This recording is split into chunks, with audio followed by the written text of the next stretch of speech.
উপস্থিতি আপনারা লক্ষ্য করেছেন ছাত্র সংসদ নির্বাচন নিয়ে বাংলাদেশের ক্যাম্পাসের শিক্ষার্থীদের মাঝে যে একটি সুন্দর পরিবেশ তৈরি হয়েছে। কতিপয়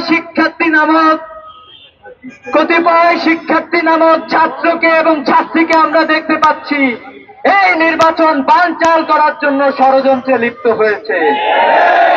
আমরা দেখতে পেয়েছি ছাত্র সমাজের দাবির প্রেক্ষিতে তারা যখন নিজ উদ্যোগে এই নির্বাচন বন্ধ করতে পারছে না, তারা তখন হাইকোর্টের ঘাড়ে বন্দুক রেখে ডাকসু নির্বাচন বন্ধ করতে চায়।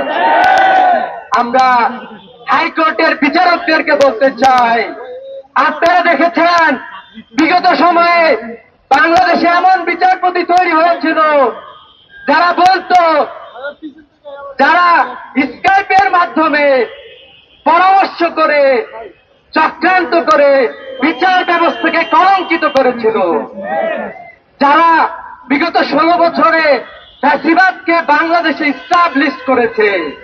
আজকে আমরা দেখলাম যে আমাদের বন্ধু মহল তাদের উপরে বন্দুক রেখে তাদের সাথে পরামর্শ করে ডাকসু নির্বাচন বন্ধ করতে চায়। আমরা আরো দেখতেছি আজকে ঢাকা বিশ্ববিদ্যালয়ের পরিবেশ নষ্ট করার জন্য ছাত্রদল ক্যাম্পাসে বহিরাগতদের নিয়ে মিছিল করেছে।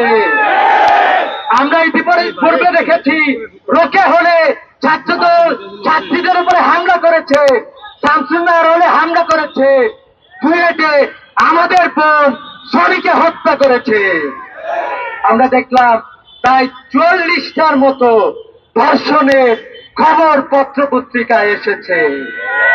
আর অসংখ্য নারী ধর্ষণের শিকার হয়েছে। সবাই আদালতে যাইতে পারে নাই, সবাই মুখ খুলতে পারে নাই। আপনারা এখনো ক্ষমতার কাছাকাছি যান নাই। এখন থেকে যে ধর্ষণ শুরু করেছেন বাংলাদেশের ছাত্র সমাজ আপনাদেরকে সেই আস্থা করে আপনাদেরকে নিক্ষিপ্ত করে ছাড়বে। আমরা শুনেছি বিশ্ববিদ্যালয়ের প্রশাসনের সাথে লন্ডন থেকে সম্পর্ক মেনটেন করা হচ্ছে। ছাত্রদল যা করে সবকিছুর পরামর্শ লন্ডন থেকে আসে। আমরা দেখলাম প্রায় শতাধিক ছাত্রদলের নেতা আমাদের বোনদেরকে বিভিন্ন জায়গায় হেনস্থা করেছে, অনলাইনে ধর্ষণের মতো হুমকি দিয়েছে। আমরা বলতে চাই এই প্রত্যেকটা দায়ভার যিনি দিচ্ছেন তাকে দায়ভার নিতে হবে। ক্যাম্পাসে একটি অস্থিতিশীল পরিবেশ করার জন্য বাহির থেকে ষড়যন্ত্র করছেন। ছাত্র সমাজ সবকিছু বুঝে, সবকিছু জানে। যদি ডাকসু আক্রান্ত হয় আমরা ধরে নিব ডাকসু আক্রান্ত হয়েছে লন্ডনের প্রেসক্রিপশনে। আমাদের ক্যাম্পাস যদি কোন অস্থিতিশীল পরিবেশ সৃষ্টি হয়, বহিরাগতদেরকে যারা প্রবেশ করিয়েছে আমরা ধরে নিব এটা ঘটেছে লন্ডন থেকে। বাংলাদেশের ছাত্র সমাজ জুলাই বিপ্লব ঘটিয়েছে এই ধর্ষণকারীদের বিরুদ্ধে, এই অত্যাচারীদের বিরুদ্ধে, এই চাঁদাবাদীর বিরুদ্ধে। ছাত্র সমাজ ঐক্যবদ্ধ হবে, রাস্তায় থাকবে ইনশাআল্লাহ।